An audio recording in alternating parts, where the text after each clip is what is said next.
Hello everybody! Welcome back to the Dragons Arcade. So today, we are back with Palworld. So as you can see, I did a bit of gathering while I was out and about. It mostly works, So we've got the new base set up. I've got the combinator going. I've been doing a bit of extra stuff, like getting the charcoal ready. Or later stuff. I finally got a gun. It's a pistol, so it's not much, but hey, it's there. Also, I switched over to a crossbow because holy shit, this thing is great. I can't wait to get some later stuff. And I have full metal armor now. I also did some exploring. I went like all the way, like all up here in the northeast. And finally managed to find a tower. I had to trek like this entire distance in the heat trying to swap to my ice pal whenever I could. Because I did not have the environment ready armor, so to speak. That was a bit of a pain. But I have some more resources now. Specifically, I have things like charcoal, I have some horns and bones. And in general, oh, hey Brutal Simbi, welcome back. But yeah, we've got some good stuff going on here. And my next objective, I think, is going to be going to like one of the other towers, one of the other regions. This is also going to be the last time I'm streaming this game. Afterwards, I'm mostly going to play my own. Next week, we're going to be starting Dragon's Dogma 2. Because that just came out, and that is very much my speed. Oh, sorry about that.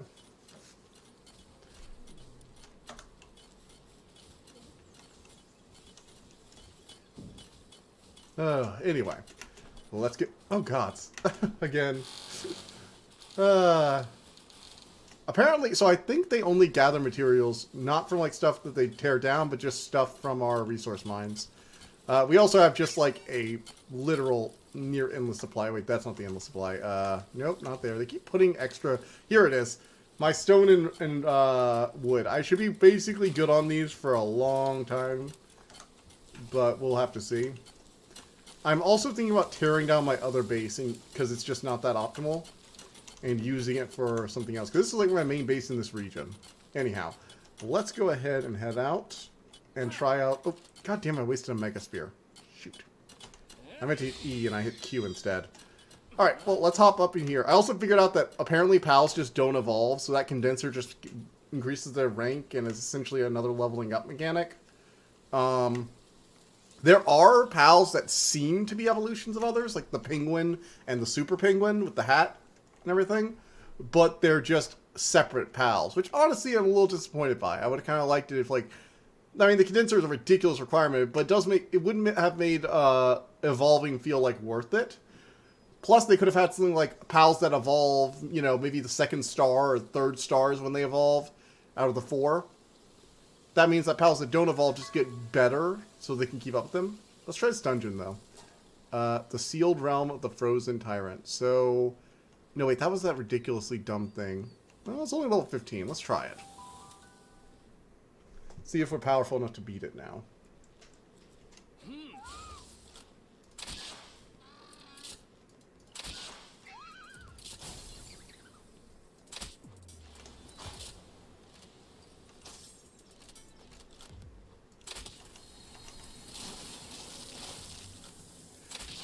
Whoa.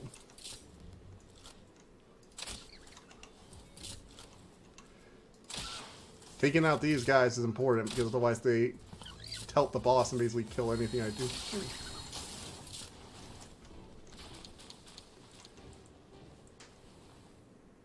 Alright.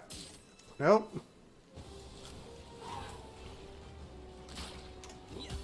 Okay. Got it. Come on, giant penguin. So this is the evolved penguin I was talking about. It's not, well, it's not actually evolved, it's just a separate pal altogether.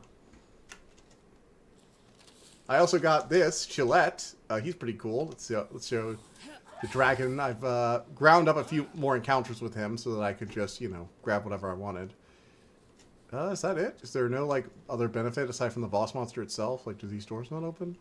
No? I was expecting, like, a treasure chest for beating it. Oh, well. Okay, I guess that's it. A little anticlimactic because that fight just went down so quick. Nothing like that boss fight with the tower. I actually want to go fight one of the tower bosses. Oh, and look, there's a time limit until the boss revives. Honestly, the wild boss encounters revive it like on a daily basis, I think. So all I do is go sleep in a bed, and then the next day happens, and voila. What's this? Oh, it's just a texture poking through. So, let's try and find a good teleport point, actually, so I can get... I want to fly back to base real quick, actually, and use a teleport point to go far out as I can. And we will try and find something. I would go to the... What was it? The desert area I found earlier, but I need to get environmental gear for that, and I don't have enough resources in the moment for a whole new set of gear. I kind of spent all my stuff making this current metal armor set. There's an upgraded version of it you have to make to be in heavier weather. I can technically survive there with Chillette, because like ice types are just cool enough that they act as like, you know, natural air conditioning units for the desert, which is pretty cool. Honestly, I just love the way that they play around with the elements. Like, each PAL has a specific use for different things. The water PALs are good for gardening, and are also, you know, good in areas where you need a lot of put out some fires. Ice PALs and fire PALs can stave off the heat or cold, respectively. It just makes sense. Very intuitive. So, if we're going to be heading out, I don't think we... Yeah, we have a... The next thing we have to do is start automating stuff with the conveyor belt and the power generator. But those require higher end PAL oils that I'm not going to be able to really start falling in until I get to like level 30 or 34. I technically killed one of the big mammoths. Not like the boss one, but one of the smaller, easier to fight ones. Ooh.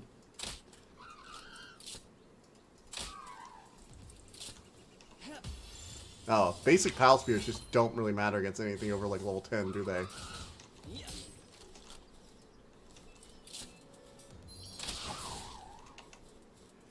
Oh, come on. I need to get one really low in health. I don't want to waste my higher end PAL spears.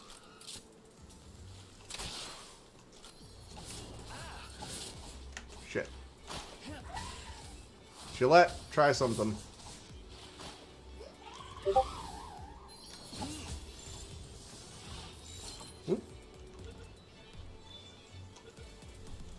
Alright, we got one of these.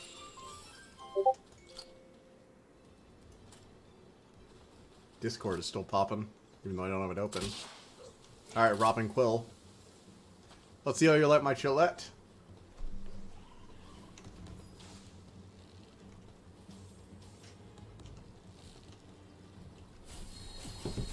Oh shoot, seed bomb.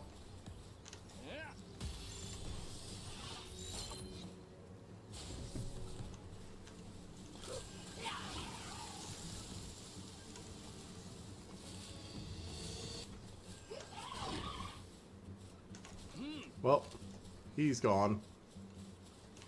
Yeah. Alright. Bastilla. Honestly, I just need to catch a bunch of new pals so I can level up a bit. Oof.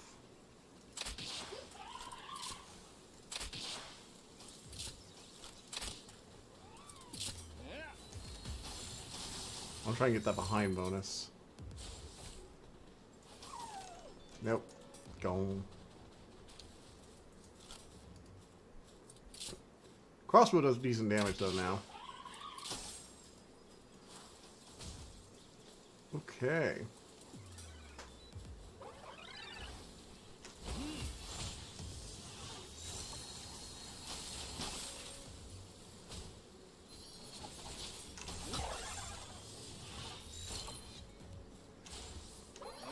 Back bonus. Yes, come on. Yes! Got it. The Cinnamoth.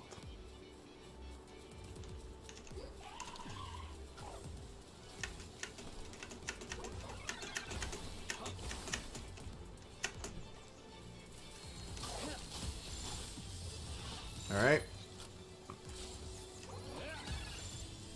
Come on. The main reason I don't want to use the other spirits is because they still use metal, and metal is still a semi-rare resource for me because I don't have a good way of farming it indefinitely. I'm really hoping eventually I'll be able to build like a metal quarry or something like that, but I don't know. If I have to keep mining it, I might need to find a way to like send my pals on expeditions maybe? I'm just not sure how you go about doing that.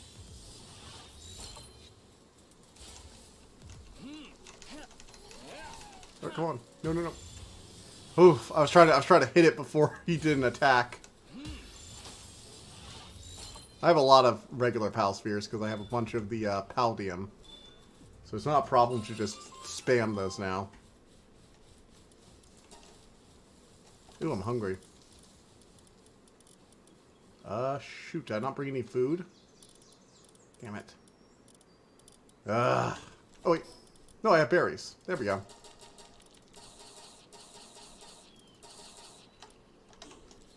Alright, cool. I brought like 200 berries with me. I'm fine.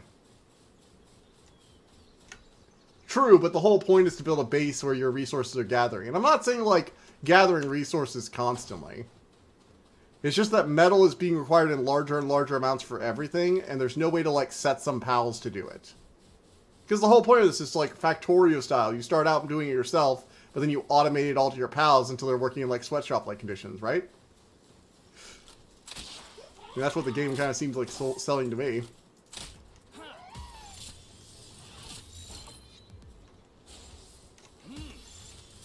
Come on. It's part of the reason you need to capture so many of these buggers.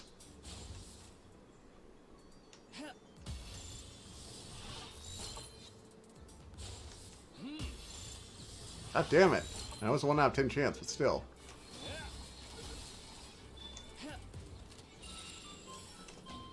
Alright, XP bonuses. Hey.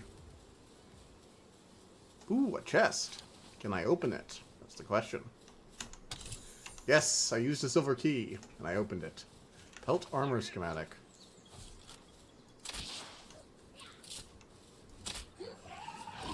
Oh, come on.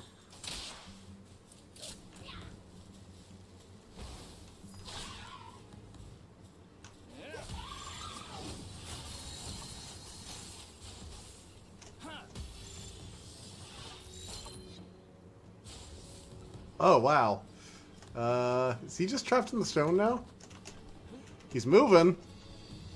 Ooh, gods. Yeah, I think he's trapped inside. Interesting.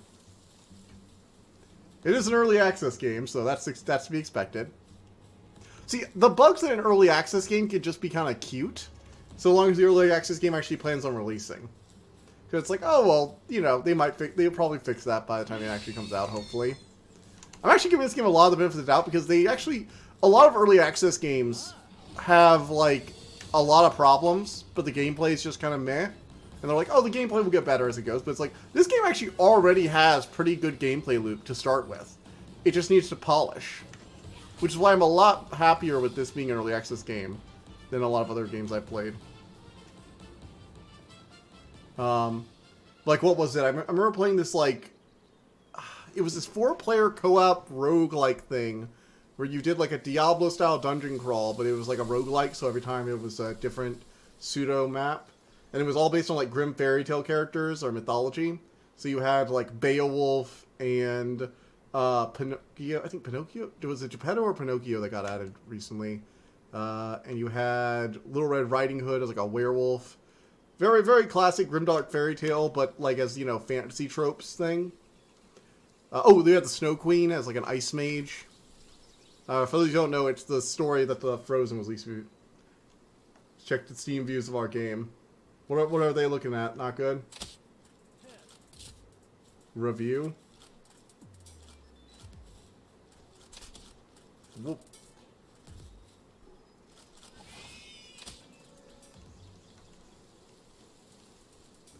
Free Pal Alliance.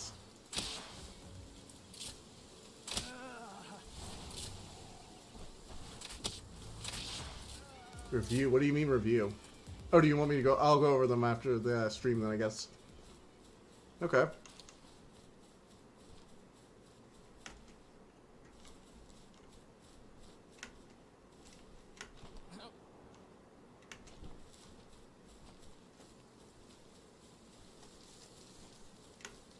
Review?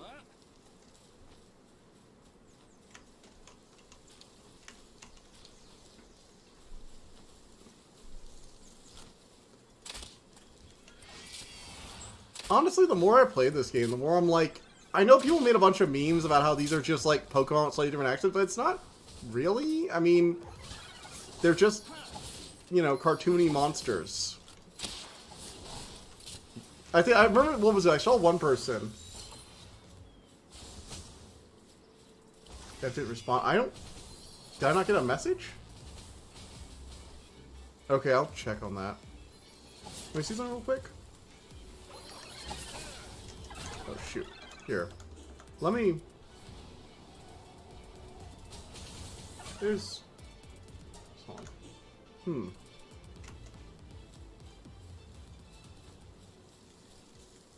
There's a review from a year ago.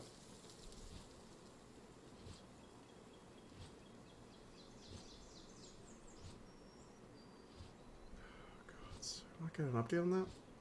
1 second. Brett, I'm checking it right now. Looking up on my end. March 2023.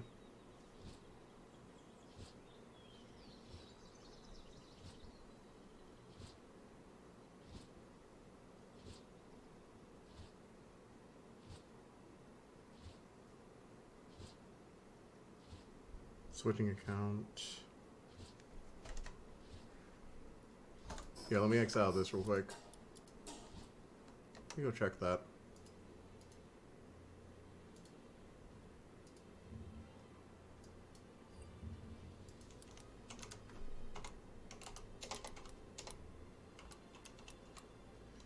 March, it's coming into Dev Talk? Oh, joy. Here. Let me bring you on Discord and we can have a Dev Talk. I'm switching over the thing to Steam Door because I haven't checked it in a while, actually. Let's see.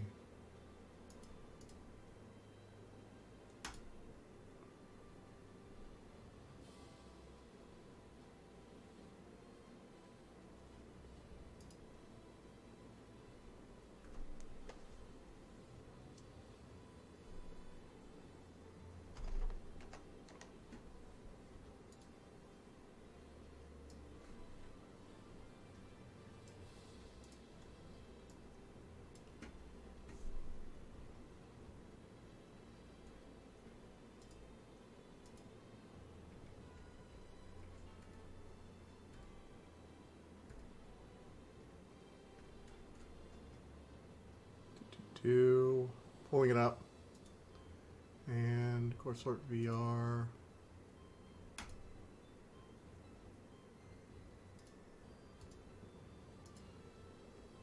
Yeah, I know. Give me a second.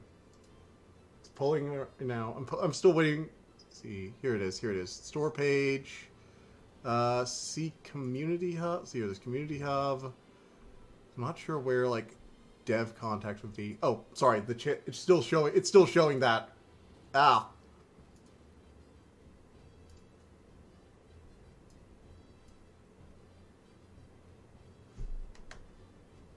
I mean, yeah. Do you not want to be on stream? I can rename the stream after the fact.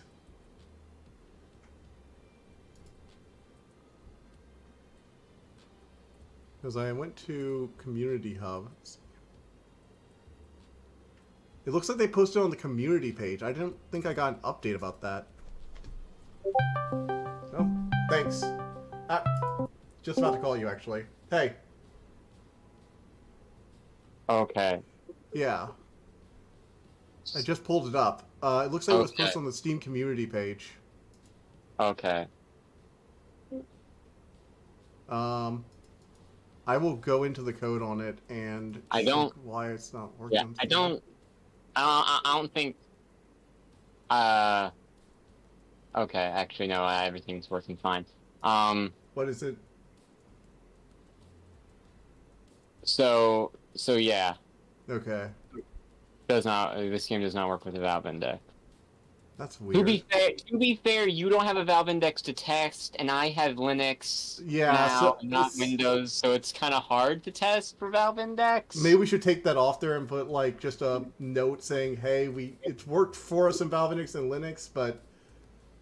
Okay. No. Should we remove the Valve index support from the page at least? Probably, I guess. That's what I was saying, because I'm like, I just got really nervous when I heard that. I'm like, wait, there was a problem, and I didn't like hear about it. Yeah. I'm gonna contact that person and at least offer them a refund. I mean, I assume they got a refund, but yeah, if they didn't, I'm gonna contact them and say, hey, did you return the game? Because if not, what control do you have on giving people a refund? Is that even under your control as a dev? I'm or is not it just sure. all on the Steam's end? Because it seems weird to say you're gonna give a refund when you have I'll check. All right, no before control. I say that, I will check and see what the process is for that. Honestly, I'm gonna say I think it's good with what's the word? Consumer relations, right? Having two people on a single thing, because too often you like hear a person say something and people are like, why the hell did they think it was okay to respond like that? Yeah. Having two people helps, I think. Yeah, well, it stops you making rash decisions. Because since I coded the thing, this is a little personal. I hear a controller not working, and I'm like, oh no, I'm a bad. I'm one of those devs who released something, ridiculously broken. And to be fair, it was janky. It was very janky too to begin with. I mean, I haven't tested. Okay, so a few things. Okay. I haven't tested if the Valve Index works anymore. Oh, he got stuck in place being refunded. He says at the very end, refunded. Yeah. Okay, that's good. That's good. I guess you could respond, sorry, we had someone who was testing with the Valve Index, and it had been working for them, like past tense had, right? We also didn't really check the community boards. We hadn't been checking it. Yeah. We are very sorry. We're so happy you were able to get your refund. Yeah. We're so happy that we didn't take your money. Yeah.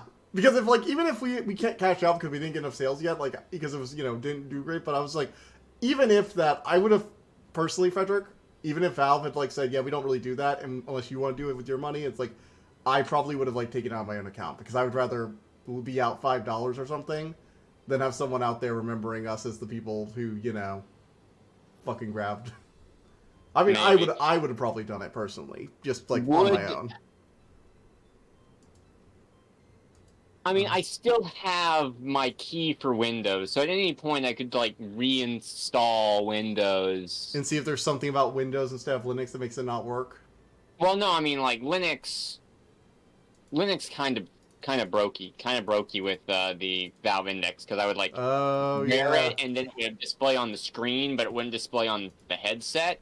Oh, I forgot about that bug. Yeah, maybe it's fixed after the year since it happened. I doubt it. Yeah. To be honest, I doubt it. Display shit is always weird with Linux. I might want to add a tag on the store page too, saying this is an old game that hasn't been updated in a while. I know it should be obvious, but I'm still running on the Oculus Rift S, which is officially stopped receiving support. If that makes sense. Okay. And second thing, I saw on the Steam Summer Sale where the Oculus, or not the Oculus, but the Valve Index was $300 something, and I'm like, wow, that's a massive price decrease, because I remember when I bought it for No, they're doing that because remember they're working on Project Deckard, so they're doing price drops right before the rumors have already started about the standalone, or at least the one without the sensors all around the room. So they're decreasing the sales price for the people who might want. Understandable. But it's still a 60% decrease, which is insane. Well, it's also Valve. They do stuff like that, Frederick. Don't tell me this is a fucking loss leader. Frederick, they want as many people playing Valve as possible. Oh. Okay. They make so much goddamn money on these game sales, Frederick. They could afford to give away Steam indexes. Let's be honest. No. I refuse. How much? 30%. So what? 30%. Let's say 300. There are not enough good, best-selling. What's the word? VR games to warrant that much of a loss leader. How many games? They could probably sell them at cost. They could probably sell them below cost though, at bare minimum, because Valve makes so much goddamn money on VR. It's not even funny. They could sell them at cost, fine, and they could sell them maybe a little bit below cost. But you have to think a lot of VR games. They're not usually $60 games. They're $30, maybe $50 games. They're making a 30% cut on those games. A lot of VR games are either $15, $30, or they're $70 now, because a lot of them are starting getting expensive, full price AAA stuff. fair enough. It's hard to develop for them. Mm-hmm. But like I'm thinking like how many games would an average person have to buy? Because you understand, like, right, one VR headset is a roughly one gamer worth of sales. Yeah, it is. Which means in order to recoup, let's say it actually is just $300, right, for the cost associated So that'd with be it. what? It'd be about 3 times because they get a 30% money back, I guess. So to just make their cost back, they'd have to sell like $900 worth of games. That is a lot. That is one person. $900 worth of VR games to one person. Well, that's the total amount. So, like, let's say that's 70. Let's say $60. Let's say in the next like year or so, games stabilize at the normal price, and you have the occasional one. So let's say like 2. Let's say for every like 1 AAA game, they buy 2 indie games because the people buying VR are probably buying a lot of indie games. To be honest. Yeah. There's not a lot. So what? 2 15s and a 60. That would be like $90. So they'd have to buy 10 years worth of games. They'd have to buy like 10 years worth of games. Yeah. That probably is not happening for everyone. It probably happens for a decent. It probably happens for like gamers. Well, then again, the people who buy VR headsets are the kind of people who do want to play that kind of gaming. They want to play a lot of those games, but $900 is a lot. Are there even that many VR developers out there? I mean, yeah. To develop $900 for there are actually a lot of VR games now. Although some of them are split up across platforms, so I'm not sure if like Steam alone has the platform pull right now. Yeah. Because like the Resident Evil one, for example, is like a Quest exclusive or something. You know. I've also heard you don't buy the Skyrim one. The Skyrim was just a crash grab. Yes, I have heard of this. Now that being said, if I were to like get my Valve Index working again, do you have the stuff? Oh, I saved everything, so yeah, I can get right back on this if you want. Okay, to be honest, I don't really have any intention of installing Unreal on my system again because it is a nightmare. So I'd have to export the game to you each time. You'd have to export the game to me each time, which, to be fair, we've realized is probably the better version. We remember what happened when you compiled the game the first time and it just broke. Yes, that will forever be a reminder for me to double check my work. So honestly, this is more me being the user experience. Right. Which is good. Which is good. I love how this turned into a dev talk. I actually really do like this. Dev talk is nice. I enjoyed a good dev talk. Actually, I really enjoyed that realization I came to earlier today while I was doing my research. Because I don't want to be one of those people that called a 21-year-old a child actor. This is... This is your channel. I refuse to say anything about this. This is your channel. I'm not going to fucking start shit. Yeah. About how people calling 21-year-olds children nowadays on the internet. No, you can start it if you feel like it. Go for it. No. I think that's enough. I think that's enough of a dog whistle that if you know what the hell I'm talking about, you know what I'm talking about. And otherwise, just keep your head in the sand. It's not worth it. Okay, cool. I'm going to. Okay, I do want to show you. I'm not sure if you've seen the Azula from the live-action Avatar, but like, I want you to see this person. Like, maybe they're older than I originally thought, but like, look at her. Does she look 21 to you? Come on. Does that look 21 to you? Like a 21-year-old Asian? Roughly, yeah. God, it's annoying she's all alone. I really want the picture of her standing next to like the Fire Lord and like Mai and Ty Lee. Sure. Also the baby face. There's like a lot of baby fat. And I'm just like, a little bit of a chubby face, I guess. A little bit. I don't know. I guess I just assume it's like, you know, they're all around the same age within like 2 or 3 years, so I don't understand like why. It's a round face. It is. I was like, not everyone has a square jawline like in my family. Fair. It was what I was saying. Triangular jaw like she has in the animated series. Although to be fair, it was also that the acting for it too was also the thing. Made me think child actor, which is not great. No, it's not.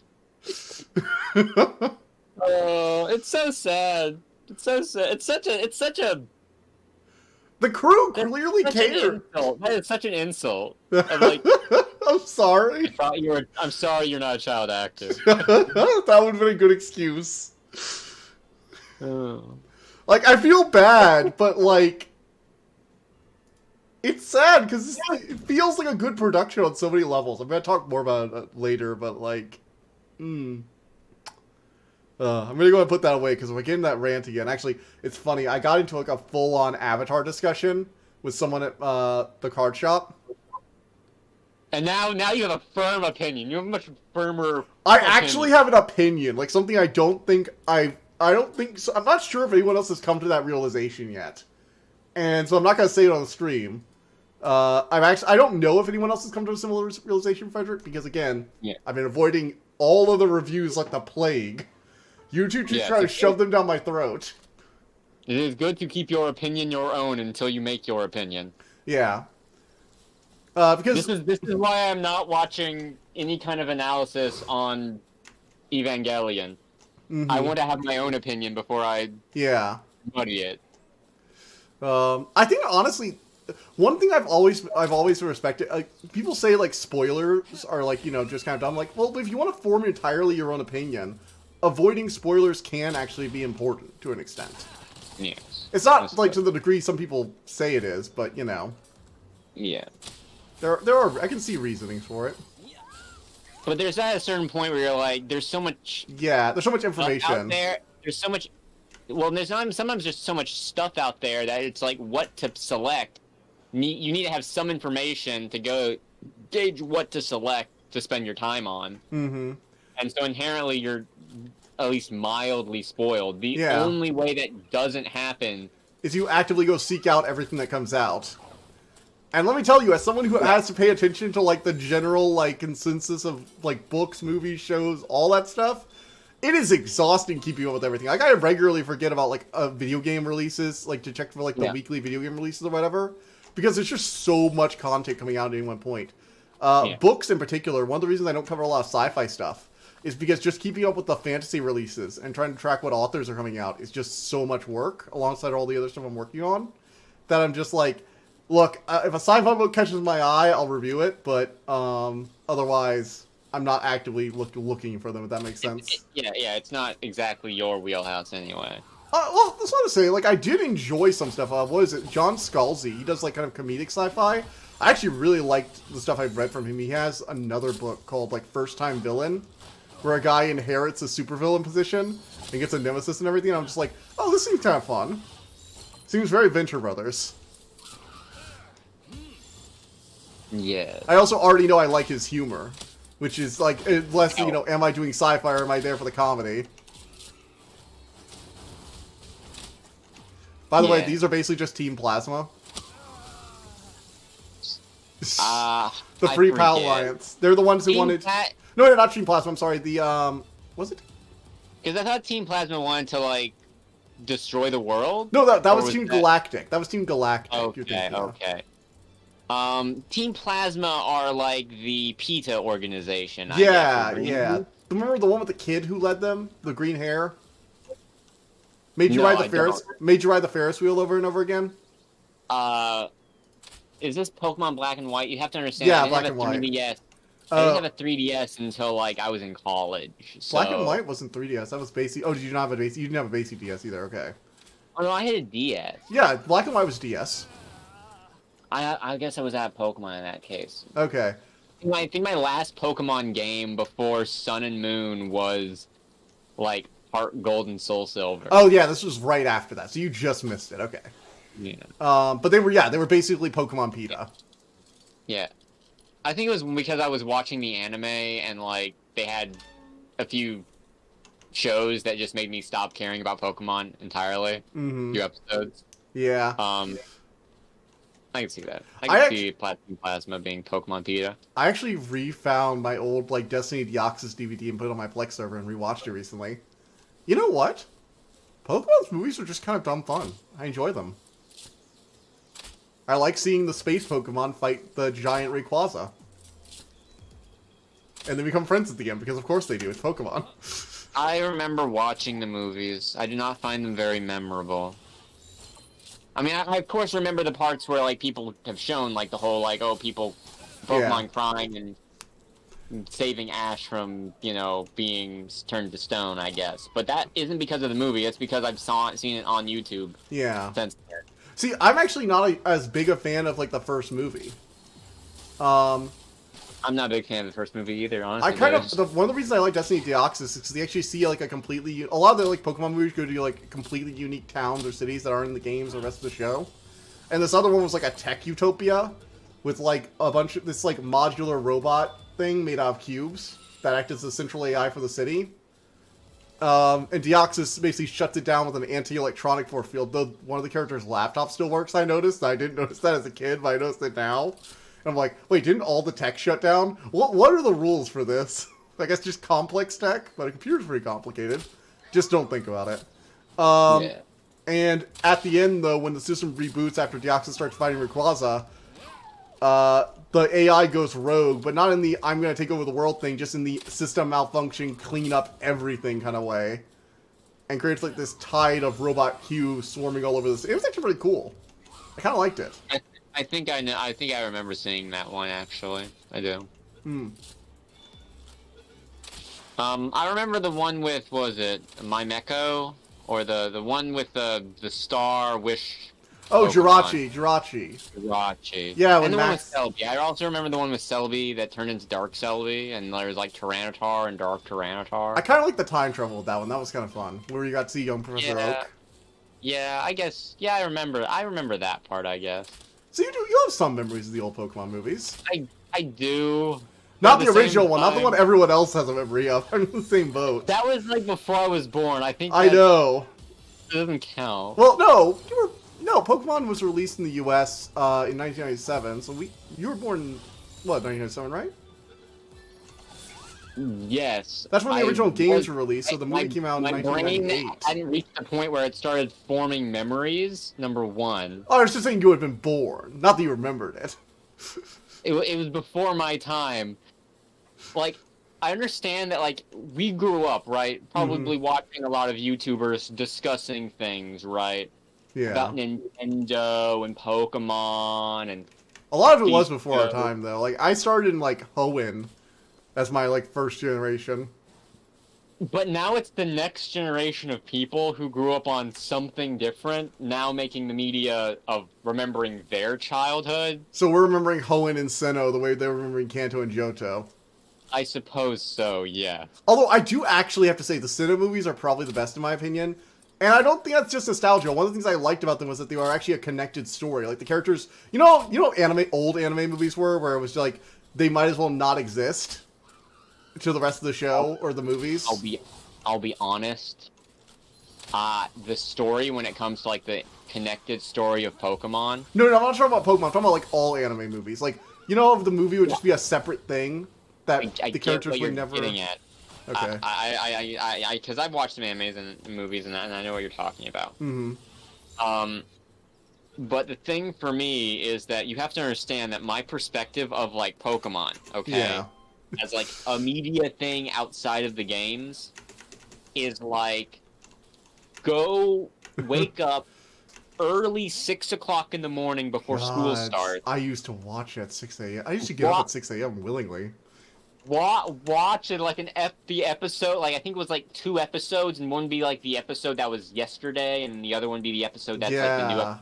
Okay? Mm-hmm. Watch those 2 back to back, and then and then at some point there was a hiatus period, and it was literally just the same 2 episodes of like the end of like the the Orange Island arc or whatever. Oh yeah, they loved replaying the Orange Islands for some reason. Like whenever the filler needed to go on. It was just the same 2 episodes, like back to back, or like the same 3 episodes repeating every week. I know what you're talking about. Back when you didn't know what a season was ended until the next week when you would see the filler. And have no idea of when it's gonna start again. Yeah, like the internet was still we didn't know where to look for this shit. We didn't know to go check what few official pages existed at the time. Yeah, like even if it was on the internet, on some forum somewhere. I didn't know. Right? I had no idea. I was a child. I was too busy on Lego.com or Same. Postopia God. or Club Penguin. going between the salt mines and RuneScape. See, for me, it was Battle-On. So yeah, so that is my thing. Is that like the story for Pokemon never really got me Yeah. because I think there's like a point I didn't experience it. Now there was the part where they got to Sinnoh, and I'm like, oh my gosh, New characters. wow. New characters and. Dawn actually seems to have more of a personality than the other two. Well, I was more so like Baneri is really cute. Like Baneri is very cute. I like Baneri. Warning, furry alert. This I was, to be fair, I was like 14 years old at the time, which like seems like a teenager and that I should be past this moment, but to me it still seems like I'm a kid. I still feel like 14 years old. I was still like a child at that point. Because I was also like someone who like looked 10 years old as a 14-year-old. I see. Like when there was like, okay, all the little kids can come out and do this event, I would go, and no one would say jack to me. So, like, I was very much like, you know, watching the episodes each day or whatever as they came out, and I even remember that we went on like a vacation as the episodes were coming out. Mm-hmm. And like I made sure that like when we got to our hotel room, I watched it on the hotel TV. My parents let me watch that is a pain. I will actually admit that we were probably the last generation I'll ever experience. The pain of going on vacation, realizing you forgot to set any kind of recording thing on. No, we didn't have anything like that in our house. We didn't have it for a long time. I think we had a VCR at one point, but we didn't really have a lot of VCR tapes running around, so I didn't generally have the ability to record it. And then I would have to go try and figure out, like, you know, before things started getting regularly posted onto, like, all the streaming, all the, you know, pirating sites. For, like, what was it? I was, like, 10 or 11. I didn't know where all to go yet. Yes. And I was like, I guess I gotta check the TV guide, see when the next rerun of that is gonna be. We didn't have a TV guide. Really? The closest thing we had to a TV guide was when we hit like the select button or menu button on our like. Oh, and you can remote. only you saw the channel and the next like day or so. Yeah. You could do Yeah, that. that's what I meant. That's what we had too. Okay. We had like the next day or so for usually, and so I checked that regularly for next week. Also, I respect this game for making it a Jormungand reference. Jormuntide. Yes. Give me Norse mythology references all day. This and the Anubis shows there's someone there having fun. I mean, to me, they're pretty surface level references. I'm fine with that though, because finding deeper cut references in general media is basically impossible for me. So I take what I can get, Frederick. I think you're just happy for scraps. I am actually. I genuinely am just happy for scraps. Actually, I'm really excited for Rachel Aaron's thing. She's going to go on full Babylonian urban fantasy for her next book, where like Gilgamesh, instead of like coming to terms with his mortality, Gilgamesh went full rage mode and overthrew the king of the gods and is now ruling as a despot. And you're basically, and he's also been hunting down demons because he's still like a hero king-ish. I mean, not really a hero these days, but you kill your best friend and stuff like that happens. So we're following basically demon bounty hunters trying to eke out a living and not catch his ire. And I'm like, oh wow, some like it's basically a fanfic of the oldest story of mankind. I'm just so excited for that. Yeah. I mean, when was the last time you heard somebody I mean, I guess there was that anime with like the fighting game, but aside from that, like, when was the last time you heard like Gilgamesh being brought up on a regular basis? I will be honest with you. I don't read. I don't read. Nobody knows who Gilgamesh is. I'm so sad. I know who Gilgamesh is. Don't get me wrong. I think Gilgamesh is what the kids call it nowadays. think Gilgamesh is lit. No, I think Gilgamesh is base. That's it. I think he's base. You had to forgive Frederick. He was born as an old man. I was always an old man. But at the same time, I'm also kind of a young man. But like, I feel like it's like that case where it's like when you're young, you don't care what anyone thinks. Yeah. Right.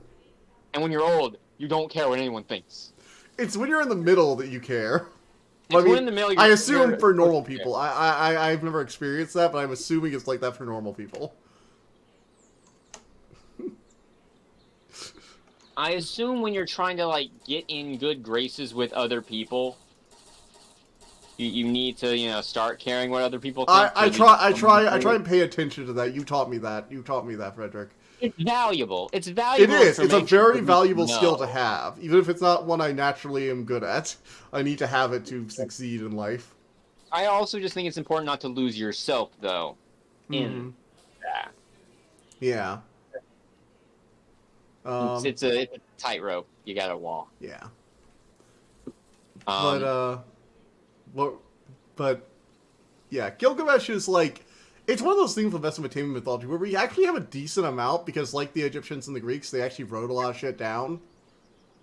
That actually is the biggest reason why we don't have a lot of mythology. Still, a lot of myths across the world were passed down orally, and so they were just they were just gone. Like cultures that just changed. People stopped. More between generations. Oh, don't get me started on that nonsense. We know how. God, you should watch the OSP video on Irish mythology one time, on like the Book of Invasions. Good God, we have no freaking idea what happened after Christianity came in. Like, that's honestly what I like so much about, like, urban mythology. Mm-hmm. Is that I feel like it's way truer to what mythology actually is compared to this written mythology. It's crystallized stories. Although sometimes your mythology can have like 50 versions and kind of keep that flair. Yeah. Christian mythology has it as well if you're willing to look.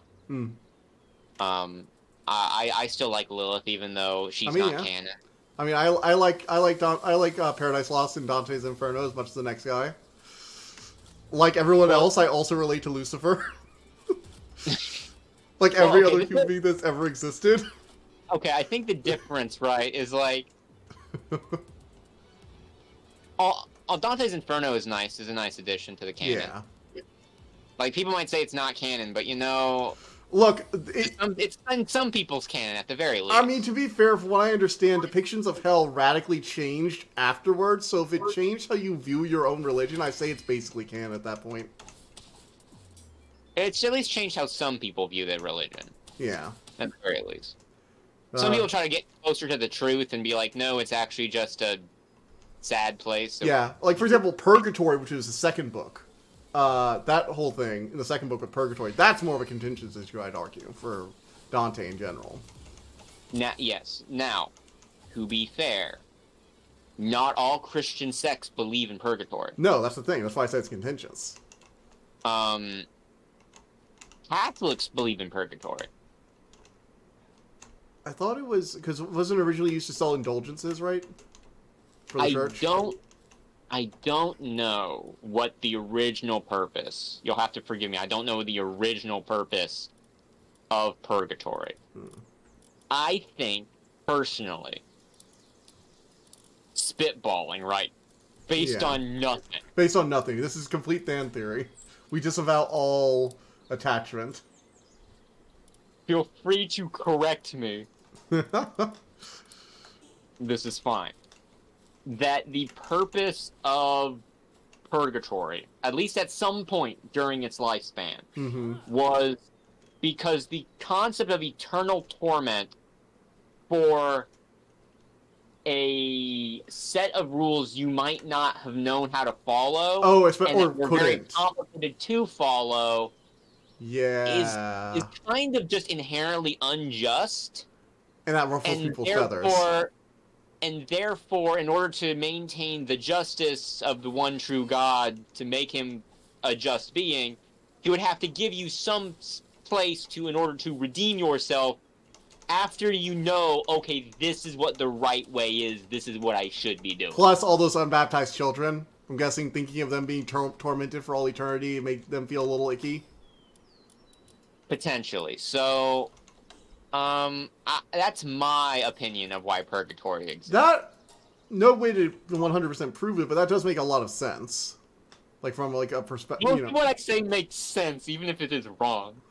I mean, that's the thing, though. Religious theories about, like, mythology, theology, and religion can make sense and be probably wrong, but we just can't really know all the time. I have heard other people who maybe are not theologians use that as a reason for purgatory. Who may be Christian. You know, they are Christians, but they aren't theologians, but they use this as, like, purgatory exists because God is just. Yeah. Kind of, like, quick thing. That makes sense. I mean, like, it's not unprecedented for afterlives to have, like, a middle ground between, like, most of them had some kind of, like, generic afterlife. Like, what was it, Hades, for example, had what was it, Fields of Asphodel, which was kind of like, hey, you're not evil, but you're not, like, a hero either. So, you don't go to Elysium and you don't go to Tartarus. You just kind of wander an eternal wheat field for all eternity. Which, honestly, it's just like what you did in your life. Yeah, you just wander around, chatting with people. Honestly, not the worst thing. It's a very neutral it's a very neutral reward, if that makes sense. Don't you also forget who you are, though? Or is that just I don't think there's any reference to that directly, but, like, I can't be 100% sure.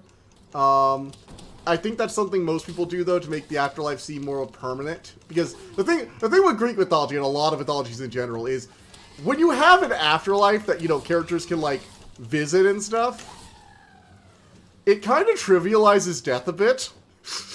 Especially if you could just, like, go down there and grab your dead loved one. It doesn't work out generally for the people that do it, but it does, you know, make it a bit weird of like, hey, couldn't we just storm the gates of hell? You know what I mean? I think that, yes. So a lot of the times they would have a lot of, like, fantasy stories in modern day usually add in other twists to it. And of course, obviously, even like ancient Greece add in twists, like that Hades might be willing to bring someone back from the dead if you follow his very specific rules. Looking at you, Orpheus. You had one job. Don't look behind you. That's all. Hades felt so bad for you, and Persephone also felt bad, and Hades, you know, will do anything for her, that she was willing to overlook a soul coming back from the life. You know, that reminds me of Sodom and Gomorrah. Being raised to the ground? No, don't look back. Don't look back? Or else you lose your wife. Oh. Oh, yeah, that does... Oh.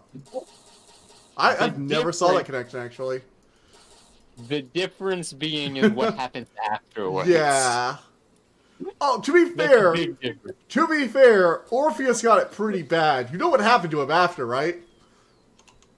He got dismembered by a bunch of Dionysus's naiads, and then he got denied his final rest. Yeah, they took his head, kept it alive, and now he sings for the gods eternal. So he'll never be with his love Eurydice again. Exactly. Orpheus had it much worse. At least they got to, like, rejoin themselves in whatever afterlife they ended up in. Oh, definitely hell, right? To be fair, I should remember this, but I don't remember the name of the individual who survived Sodom and Gomorrah. Oh, wasn't it the guy who was like, he was like the one Lot. Pure person in there? Lot. What? There's a lot. Lot, because I remember Lot and his daughters. Right. It was like, he was the one guy who was offered salvation. Yeah. Because he was like the one good person in the sinful cities, right? Yes. What happened to him is his daughters got him drunk and had him impregnate them. Why does every mythology inevitably resort to incest? Like, is it just a thing when you're building a mythos? Is that just like a requirement, like a box you have to tick? No. It is the same reason why many mythologies have killing and murder and death. It's because it's just something that happens in life, okay, to some people. Some They're just people. speaking to the human condition. It's not specifically their fault. You know, it's kind of interesting that for all the shit the Aesir did, incest wasn't one of them, generally. Actually, at all, really. Because they had the Vanir to go with the Aesir, and they intermarried regularly. Thank goodness for that. So, Thor is not inbred, unlike Ares and Athena. Actually, wait, Athena's technically not inbred either. She was, what was it? Zeus's first wife was Mephis, and Oceania of Nif helped him overthrow Titan. She gave him the idea to poison Kronos so he would spit up all the kids he had eaten over the last few years. Because Zeus was actually the youngest kid. People forget that regularly when they make it. I really hate that whenever they make a mythology and they're like, yeah, Zeus, the eldest. I'm like, no, Hades is the eldest. He owns all souls in the end. That's why that's one of the things with the lots for the underworld. It's like, yeah, he's king of the underworld. Everyone's his subject eventually. You know? Yeah. Anyway, Zeus got a prophecy that, like he usually does, that he would have a son that would overthrow him. First, a daughter more cunning than him, then a son would overthrow him. So he ate Metis, but in like a absorb her essence way. And then one day he got a killer headache, banged his head on the ground, and Athena sprung from the hole in his head that came out when he smashed it. So Athena's technically not inbred. The rest of the Olympians very much so, but not Athena, technically. That explains why she's the smart one, I guess. She came from the head. Yeah. She's literally born from the brain. Honestly, I kind of liked the Percy Jackson thing of, like, Athena making children, but she's not still a virgin because she makes it like she made herself. She just takes the thoughts of people she finds interesting or thinks just are smart and creates brain children for them with a bit of her divine essence. I actually kind of like that. Some people think it's stupid, but I actually kind of like that idea. It speaks to her cleverness, in my opinion. Now, I don't know. Sorry. You know, I'm reminded, right? What? I'm reminded. We have very different tastes. We have very different tastes. At least they didn't try to make children of Artemis though, because that's like a giant no-no. It's like, hell no. Children of Artemis? She's the goddess of virginity. You don't do that. I mean, that'd be hilarious, though. Plus, she already has hunters. Fun fact, she actually did have a male hunter in mythology. You know, actually, all of her children should be virgin births. Jesus is her child. That would be one of the greatest crossover myths of all time. What other virgin births have there been in mythology? Buddha, I think Buddha. Yeah. One of the Buddhas, at least. You know, the main Buddha. Does Athena count? As the mother of Buddha? No, as a virgin birth. Athena, I guess maybe, yeah. Maybe she's Athena's mother. Now, the problem is most virgin births already have a mother.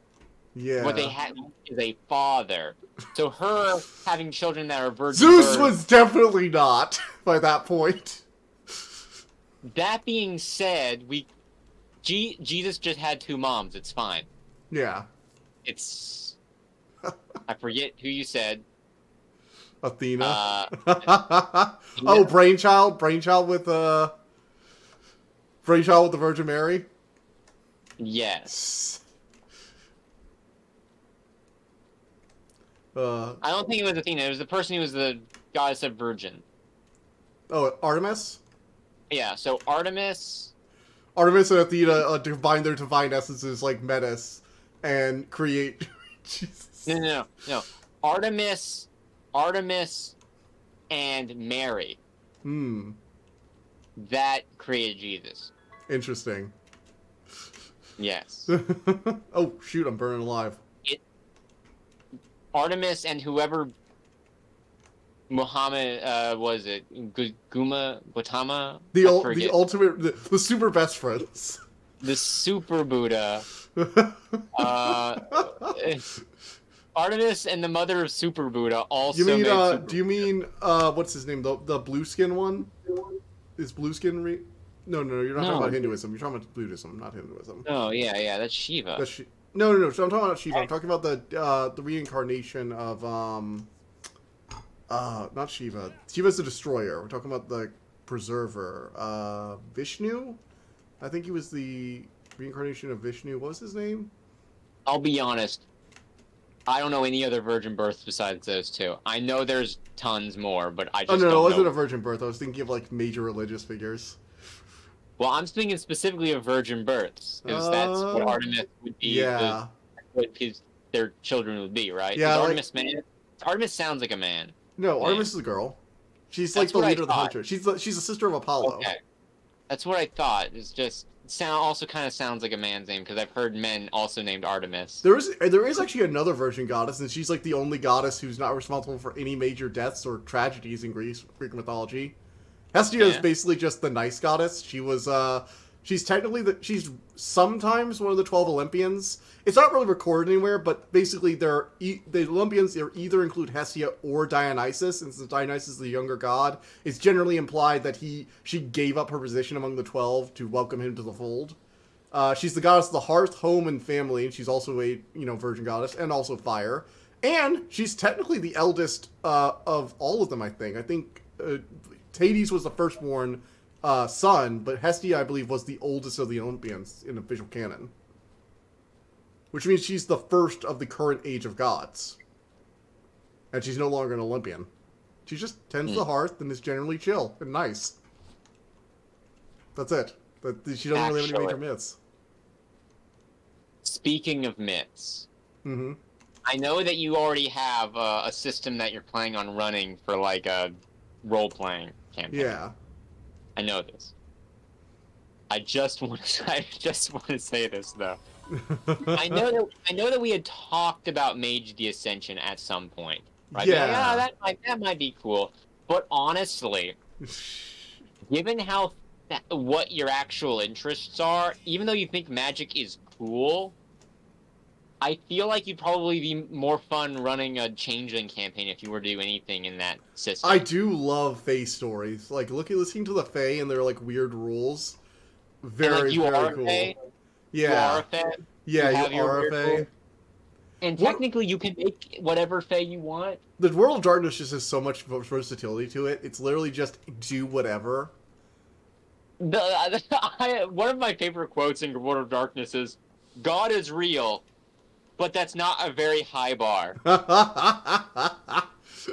It's like, yeah, we also have werewolves, vampire conspiracies, secret Illuminati cults, Santa Claus, Fae. The Hollow Earth is real. Yeah, like, literally, something being real isn't a high bar in this world. I love that. That actually is an amazing quote. Look, being real is not a high bar. I love the first, because they mention it while they're talking about hunters and how there's hunters with the true faith. Right, that's the thing. That's the thing where, like, occasionally very, very faithful or devoted hunters can ward off vampires and have, like, almost anti-supernatural powers. Like, they don't really have powers per se, but when the supernatural comes, they can see through their illusions and they can withstand them and, throw vampires over their shoulder, even though they're supposed to have super strength, stuff like that. Yeah. So my thought process is like, so it's not so much the fact that it's not a high bar, it's the fact that God is real. I mean, all the gods are real, technically, because, like, the true faith apparently canonically doesn't care what faith you worship. Exactly. And then you mention how but that being real is not a high bar. Mm-hmm. It's great. Also, technically, because the Fae world, there's something called the dreaming. The dreaming is actually anything that anyone has ever imagined. Anything that anyone would even question if it was real or not would be something that you would first have had to imagine to do that question, which means it already at least exists as a fragment in the dreaming, which means in at least some way it is real. Even the gods that aren't worshipped anymore are still real because they're remembered. Exactly. It actually reminds me of a quote from Sandman, which also has its own dreaming. It's like, gods are born here from the imaginations of men. They go out into the human world in rain, and then eventually they grow old as their faith wanes and return to dreaming to die. Sandman has very changeling vibes, let's put it that way. Honestly, and from what I've been told of it, mm-hmm. it changeling is like one of the happiest, like most positive books for World of Darkness. Yeah, I got that vibe when you were describing some of the changelings. It's like, wait, some of these guys just like sit in their home and have nice lives crafting stuff? Where's the tragedy? Yeah. Well, the thing is, it's what's the word? It's glamour versus banality. The whole point is you're trying to bring magic, like not the magic that the mages are kind of trying to bring to the world, but rather the kind of magic that no matter what makes everyone's lives better and more worth living. The kind of magic a Disney movie emits. Yes. Well, at one point. At one point they did. It has so far been taken over by banality. So sad. Wow, it's so hot here that I can't even use my ice mon to keep us.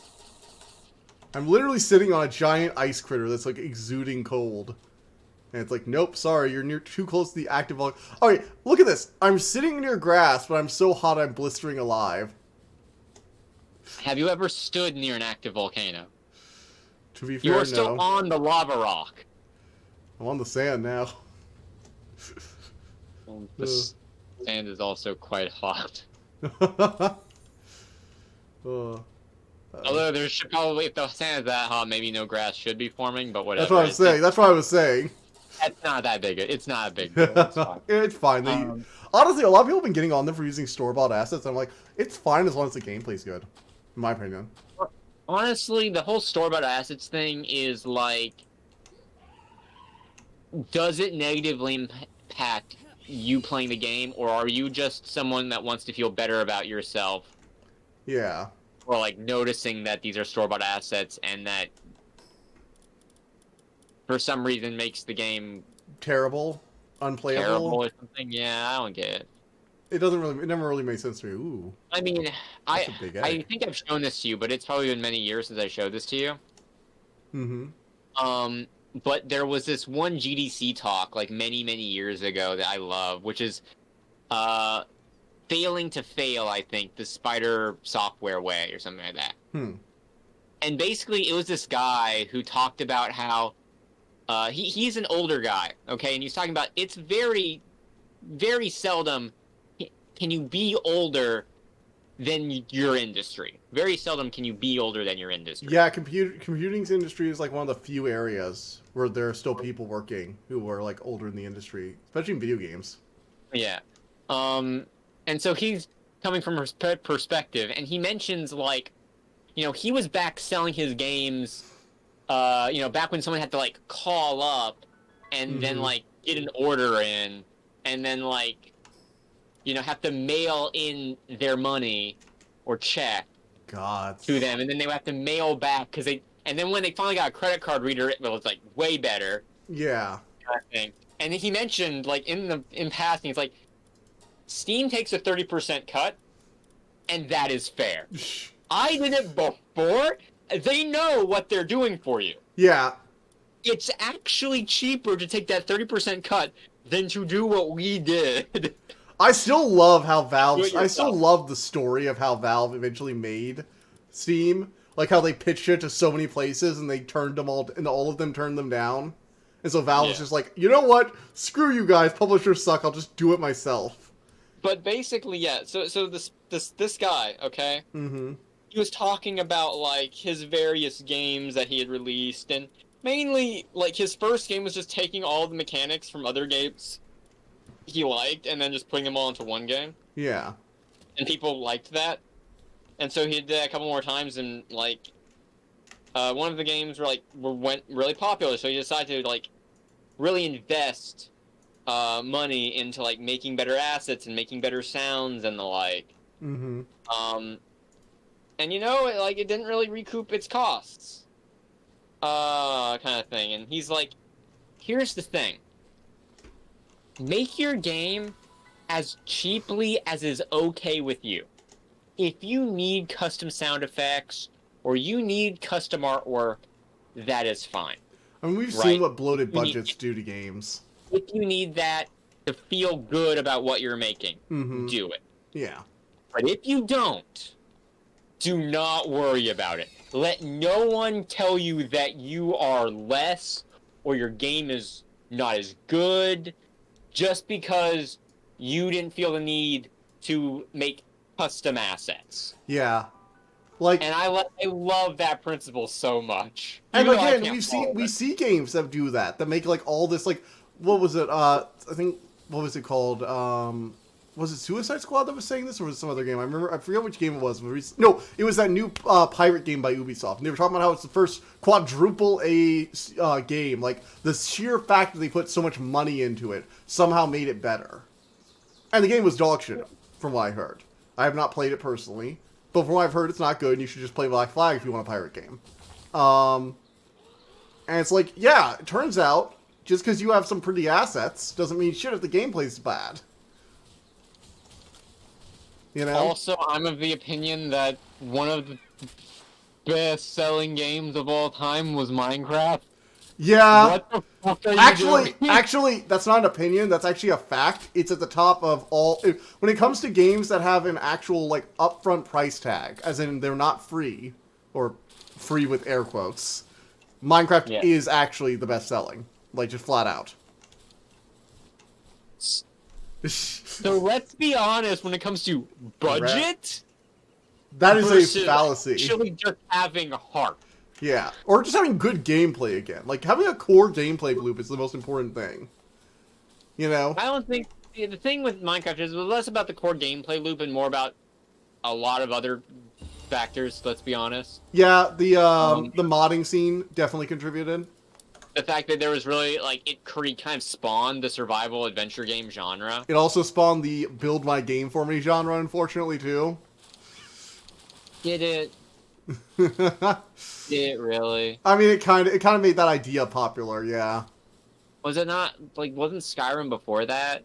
No, Skyrim was after that, I think. Minecraft was, when was, let's see here, let me see. I mean, like, yeah, but, like, at the point where, like, did Minecraft's modding scene hit critical mass at that point, though? I'm not sure. I would argue Skyrim is still, like, a game on its own. I would argue that, yeah, it became I a argue really... Minecraft is a game on its own. Yeah, but, like, no. What I mean is that I think that Skyrim had enough going for it on its own that it would have been at least a flash in the pan game for the year. Like, I think people alright, I'm going to defend Bethesda, unfortunately, here. Minecraft has enough going on in itself without mods. Yeah, it does. I mainly play unmodded Minecraft. The only thing I usually ever modded with Minecraft was texture packs because I like some different themes. Not even like higher res, different themes. I think Skyrim had enough going for it to be one of the best games of all time without it. I think Minecraft was a really good indie game, and the modding scene turned it into one of the best games of all time. I don't know. I feel like a lot of mods I don't really like, but I do admit that they do help extend it. But right. Now, Skyrim, because one thing people forget about Skyrim is exploring Skyrim for the first time, at least for me personally, and from what I've heard from other people for them as well, was really fun. Back when you didn't know, like, nobody cared about the main plot. Let's be honest. There are still people to this day that have played Skyrim for over 1,000 hours and have never killed Alduin. I will say this about Skyrim. Mm-hmm. Too many Nords. Too many Nords. To be fair, they are being racist assholes and driving everyone away. As I realize this. I have realized this deeply. That I am a misanthrope. And when I see that many humans in a game, I do just generally just drop it. It's a sad fact, but it's a consistent feature in most of the times when it... It is. It's something I get frustrated with because, like, what was it? I remember a while back, I forget what it was about, but I remember there was some statement by a movie company that was like, oh, we can't have... Oh, no, it was about the Godzilla movie. Some people were asking why they had to have, like, a main human plot. And they couldn't just let Godzilla be the main character. And they were like, people can't relate to Godzilla. We need a human there to be relatable. No, you need a human there for scale and to shout as Godzilla destroys a building. I've told you about me actually realizing I'm actually a lizardman. I've come to this conclusion that I am a lizardman. You have mentioned this before. I've known this for a while, I guess, where that is actually what I empathize with. I generally just have a hard time empathizing with humans in media. Yeah. But you show me a lizard, and I like immediately empathize with this character. Honestly, I'm kind of the same way. I'm like, don't get me wrong, I emphasize with Hiccup because, like, you know, skinny nerd. But He's a like, skinny nerd.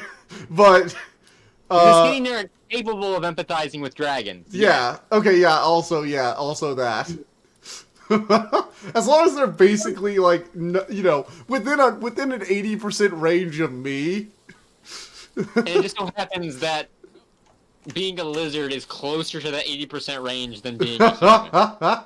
I do understand Toothless's facial expressions better than some human facial expressions in other mediums. So basically, my gist is this. I understand that I am an outlier. Yeah. I get it. No movie exec is ever going to make a movie for me. Oh, never, ever. Well, How to Train Your Dragon was pretty good, but yeah. But that was back during when DreamWorks gave a shit. Yes. Kung Fu Panda Poor officially marks the point where they stopped. Let's be honest. As much as people like to make jokes about how it's, you know, the lizard people in power, they aren't. I'm sorry. The lizard people are, in fact, not in power. We would have way more Godzilla movies without human character plots. They may be running Facebook, but they aren't actually in power. They just have power. There's a difference. But any fellow lizardmen out there?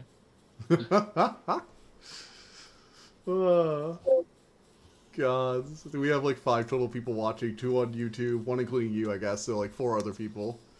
4 other people? Yeah. Three of them are on Twitch, from what I could tell from the Streamlabs thing, and then two on YouTube, so including you. But yeah. So any lizardmen out there?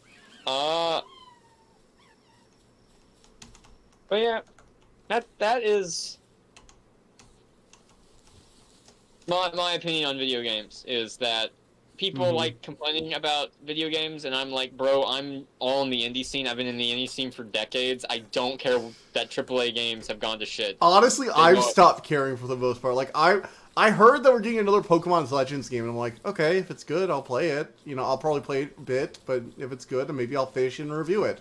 But I'm not gonna, like, get hyped about it because you guys have disappointed me so many times I don't care anymore. Yeah, and for me, I require novel experiences. Mm-hmm. I just do. Like, if I want the same experience, I'll just play the same game. I don't need to play a slightly different game that is still the same game. It's weird. I kind of agree with that, but also don't, because I do like re-experiencing things.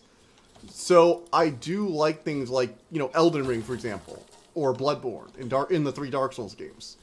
But that's only if I, like, really like something, if that makes sense. If I just kind of like it, I'll probably do it once and that's it. Yeah.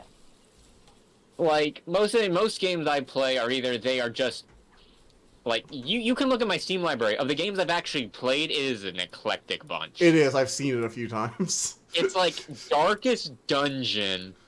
Yes, you have things like Slay the Spire and Balatro, where it's like, okay, they're roguelite card games. I realized Cobalt Blue. I realized I like turn-based games because well, let's just say I have the reflexes of, like, a cold-blooded animal. Right, I have the reflexes of something that's just like, I am conserving as much body energy as possible, so my body temp doesn't reach above a degree above the outside temp kind of thing. I am room temp. Room temp reflexes, okay? But there was a time where I played, like, TF2, and boy would I get sweaty playing TF2, because it would raise up my body temperature too much. Before Valve just gave up and let the bots take over. Is that still a problem, or are you just remembering the last? No, I watched a video recently. Apparently it's getting worse. Well, I mean, you can always have your own local server if you can get enough people join. That's the problem, though. It's enough people. And, you know, a server, right? Yeah. I mean, I can run a server. I have an extra laptop or something that can run the basic server. The benefits one of the things I've always wanted to actually do, on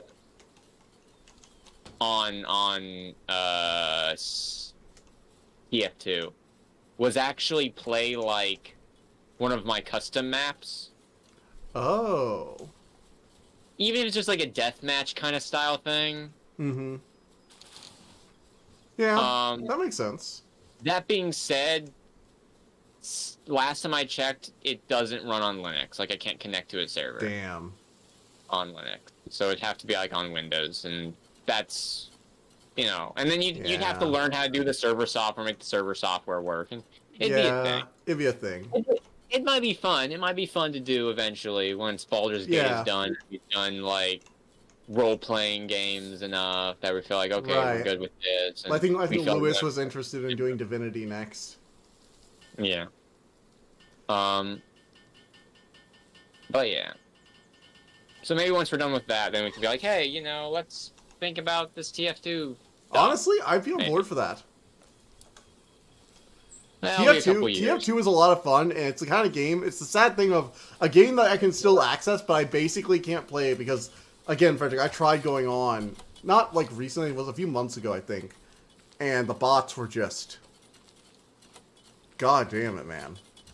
It is a shame. Like, you walk into a server and get headshot, it's just... I mean, let's be honest, if we play a 4-person game, right, of Team Fortress 2 with me, Lewis, you, and Caleb or whatever. Yeah. You will just walk out and get headshot by me. That is muscle memory. I mean, I actually got pretty good with Sniper once you showed me that tutorial guy.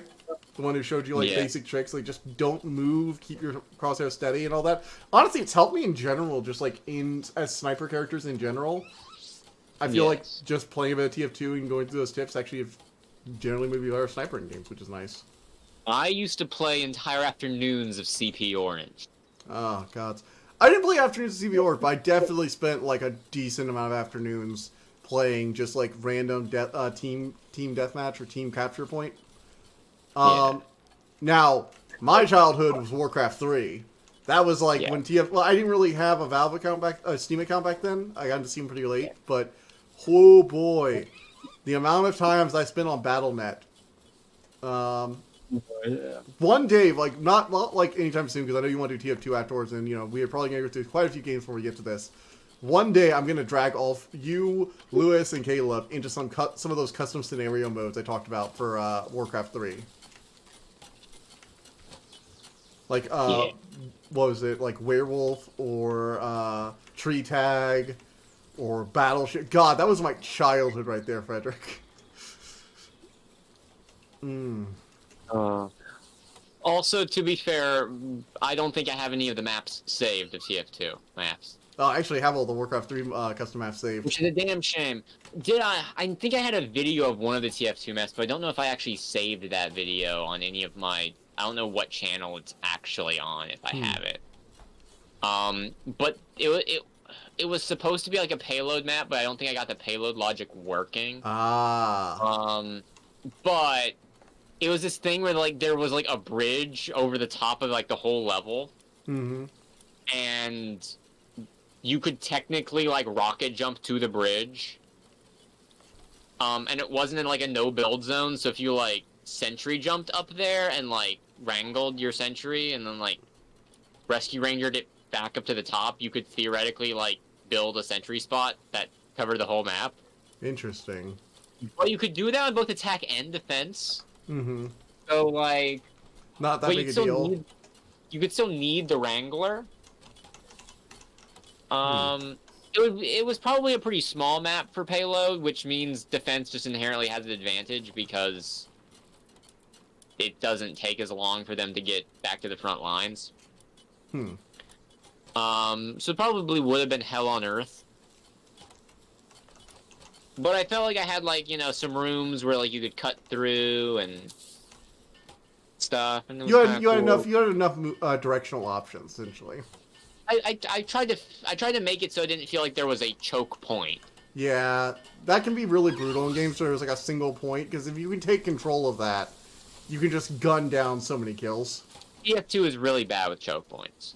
I actually played a decent amount of Modern Warfare 2 at my cousin's house whenever we'd go over because it was the only thing they had. My cousin had Halo because it came free with his Xbox. He got like Halo Reach or whatever, and he had a multiplayer mode on his Halo game. And I'm just like, hey, can we play Halo? I was like, no, everyone only went Call of Duty, no sci-fi. But if you've ever played Modern Warfare 2, there's a Rust map, and that's all they wanted to play. And there was this single point at the top that showed you like the entire map, and you could like lie down there and like edge out to snipe. Good gods, every game had like at least 1 or 2 times where somebody would get up there, manage to get up there despite being in plain view as you're climbing the ladder or climbing up the ducts or whatever. They'd get up there and they'd get like 10 kills before somebody could take them down. To be fair, Halo had a similar problem. It did.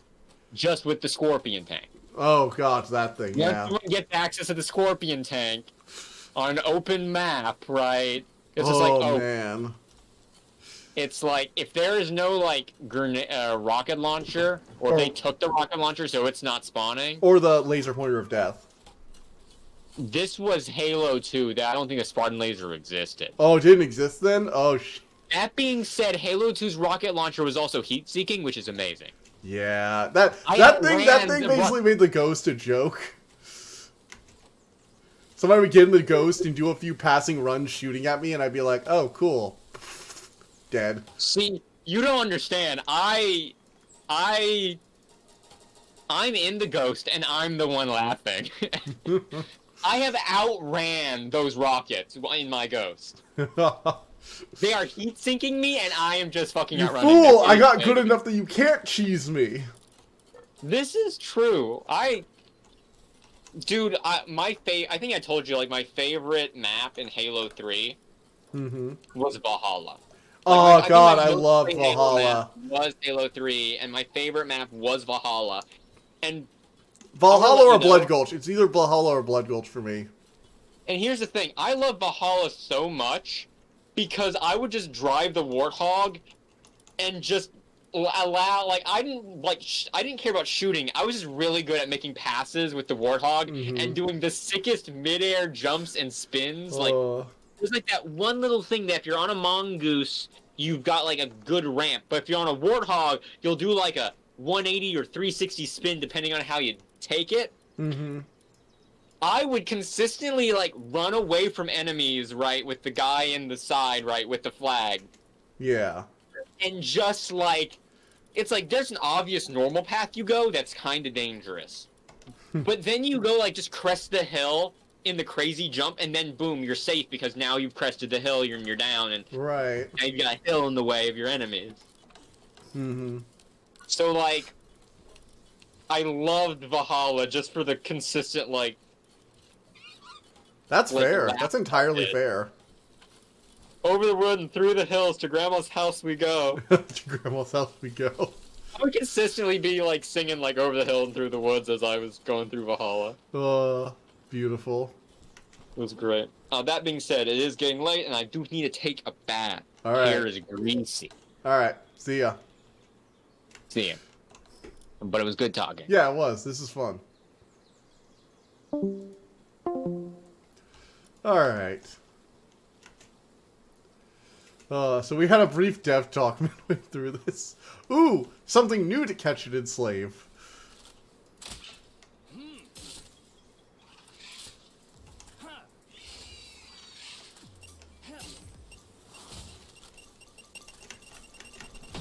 Whoa, shit.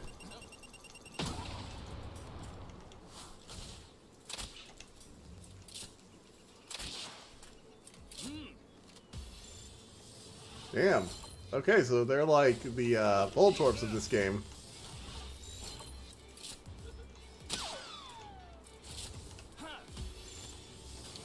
Yeah, I want to keep throwing that until they get down.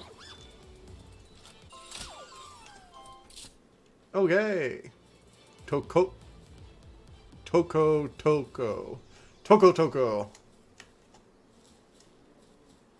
Woohoo. Let's go.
Alright. Let's head back to the teleport point and then go try and fight that mammoth before I go to bed.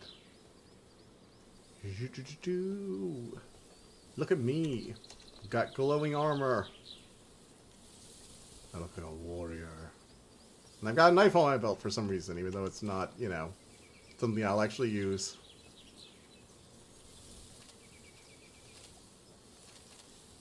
Got a stun baton as well. Alright, Mammorest. Let's do this.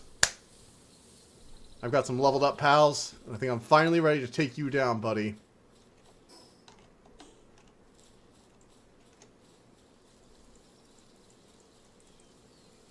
Let's start with a Mammorest of my own.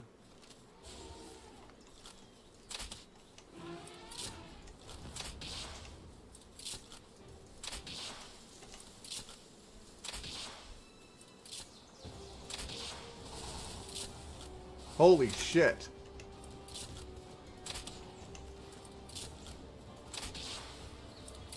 If I get hit by that, I die.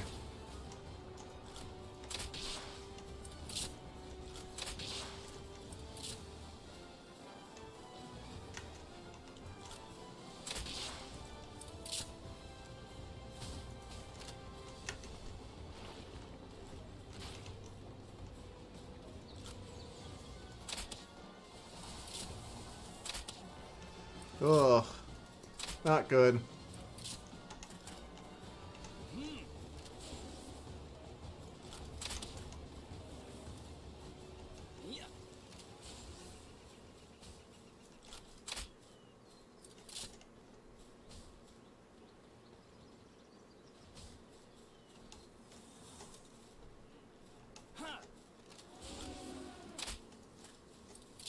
Shit.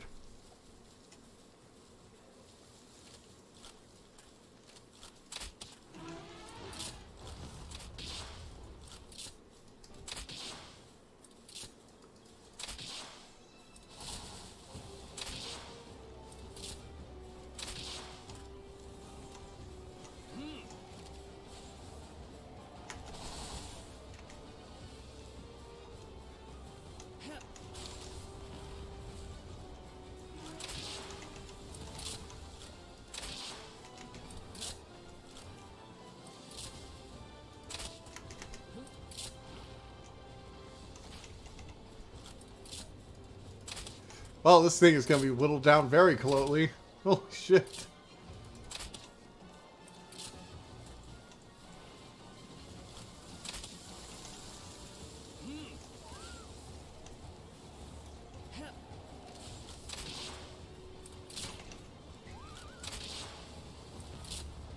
Woo. Get him, Fox Fox.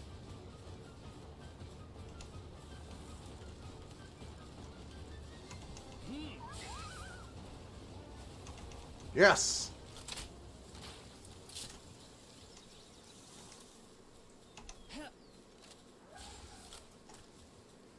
Alright, let's go chill it.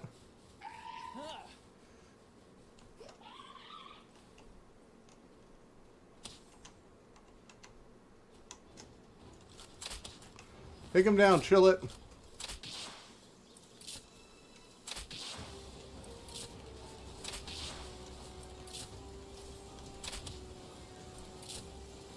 Good God, this thing is just taking like no damage. A 0.2%. My best chance is a 0.2%.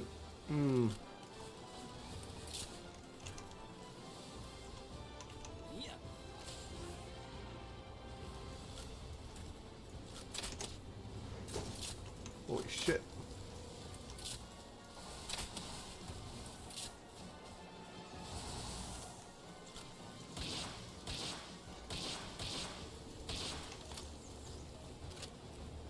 Don't have much ammo.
jeez. I'm wearing him down, like, bit by bit. It's happening. I've almost got him down 1/4 of the way.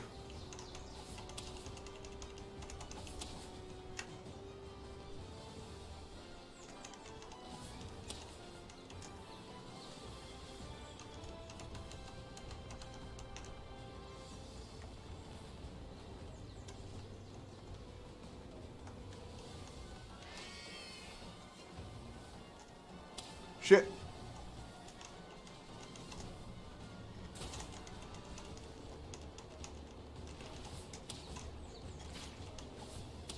Oh.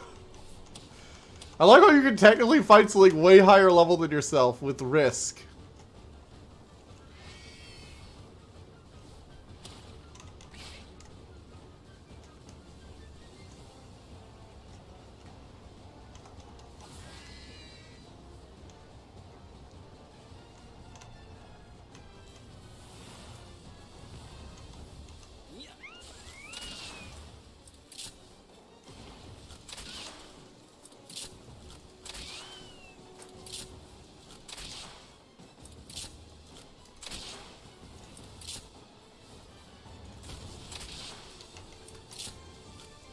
Kudere is a good effect.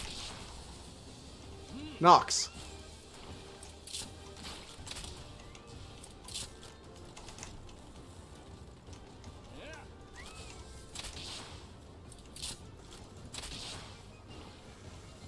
Alright, I'm over 4th the way down, and I'm out of ammo. No, not when getting close. Yeah, it's gonna be into that. Go, Fox Spark!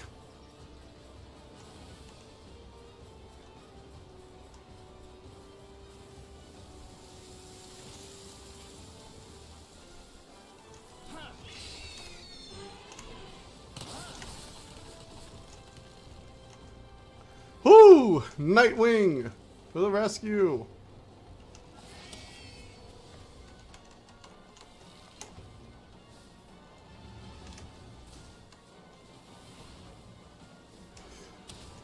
Yes! Got him!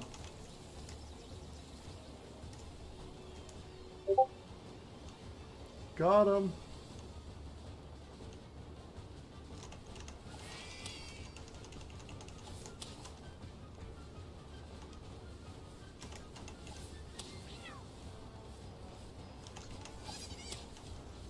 What if I could lure him up to my base?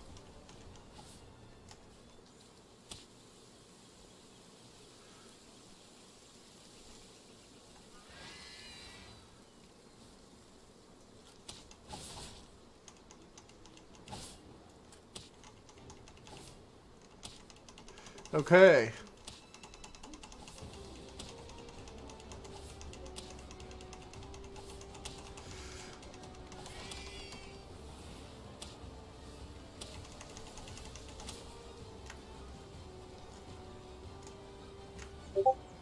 Woo! Get going, get going, get going.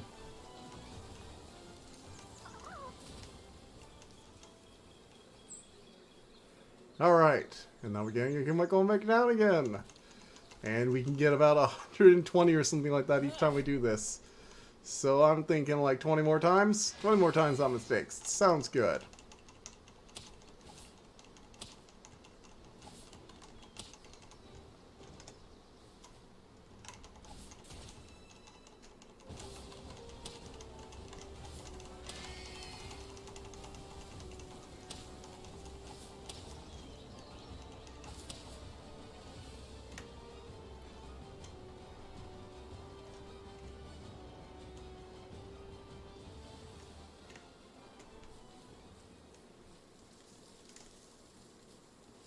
And here we go again. Oh, the PAL team is hungry. Everybody eat up.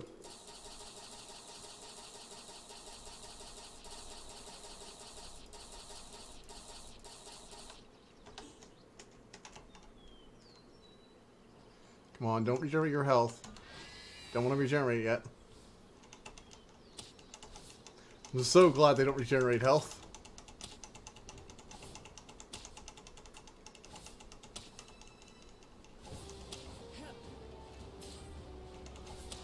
Oh shit.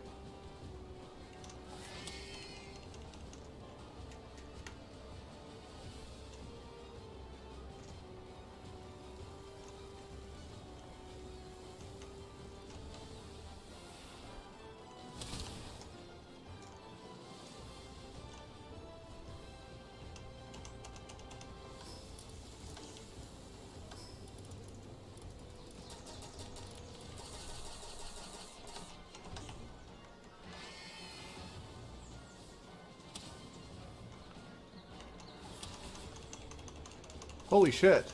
Did I just find a safe spot to spam this? I think I did. Cool. Let's abuse the cheese.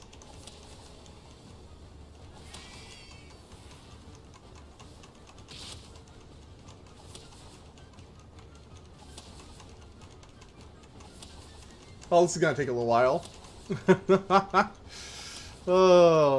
Honestly, I'm just kind of impressed that he's not firing those ranged attacks at me. But hey, I'm not gonna complain.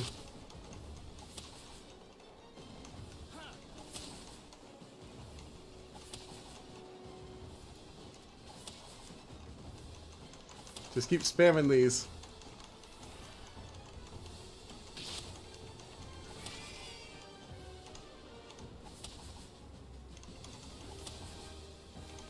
Yeah, keep going. He has to get worn down eventually.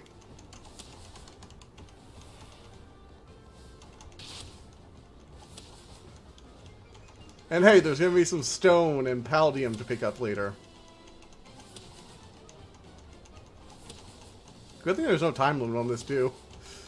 It's not just gonna disappear either. We're in the middle of a fight. You don't get to run away from me.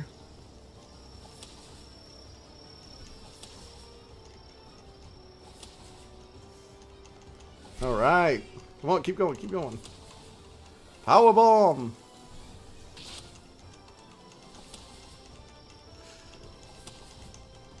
Wow, this really is just gonna be spam. I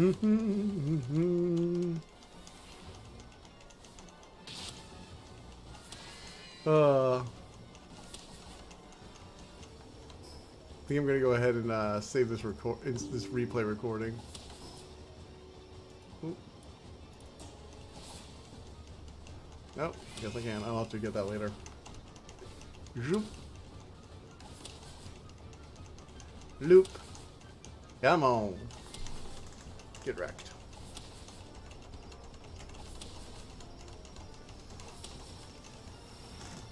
Do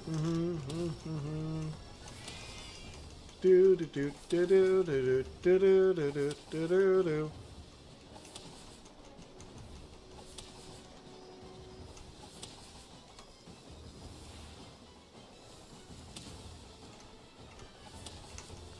Wow. This really is going to be the most boring boss fight in all of history. It's like that Final Fantasy, was it Final Fantasy 14? Is that the one with like the boy bands driving around the car? Where there's apparently this like giant turtle boss that's like this, but like it's meant to be like this. It's not just me trying to underlevel cheeses so I can get massive XP boost. Because I'm just like imagining the XP boost I'm going to get from not only capturing him, but having captured another Mammo Rest. Oh, it's going to be great.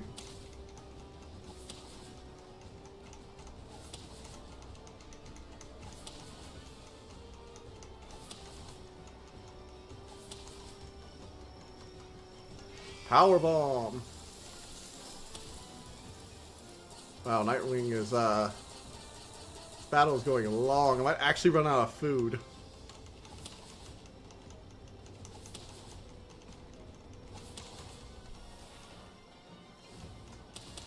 Definitely ran out of arrows already.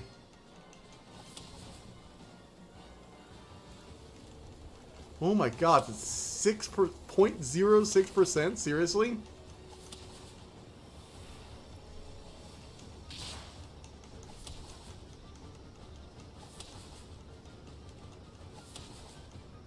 God damn, dude. They put this guy in the startings area for some reason, too. Like, what the hell? Really is king of the forest. That's undeniable. I mean, I would have eventually gotten hit. Thing is, all his moves nearly kill me with, like, a single blow, so... They don't quite one-shot me, but I don't want to get hit by 2 of them in a row, if that makes sense. Alright, we're finally to the 50% mark. Yeah, this is pretty boring. I'm probably going to go ahead and log off stream for now. I will let you guys know how this turns out later. Probably next time we're going to be streaming Dragon's Dogma 2, so see you guys then. Bye.